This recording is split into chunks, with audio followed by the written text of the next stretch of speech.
আরে দাঁত কেলাচ্ছিস কেন রে? জিতে গেছিস নাকি?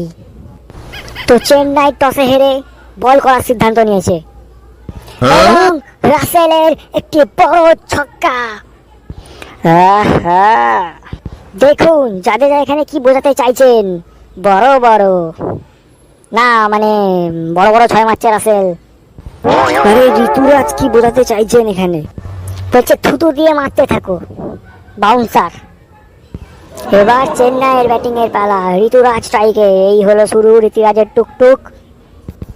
মাঠে নামছেন এই মুহূর্তে ধোনি। দেখুন চোখ দিয়েই ধুনে দেবে এমন অবস্থা। আর এই ধোনি চালালো মাঠের উপর দিয়ে, গেছে গেছে গেছে গেছে, বল গেছে, মাল ছয়, বড় ছয় খেলালো ধোনি। ধোনি ধুনে দিচ্ছে, ঋতুরাজ টুকটুক করছে। এইভাবে চেন্নাই ম্যাচটি জিতে গেল। আয় আয় আয়, ক্যামেরাম্যান অন ডিউটি।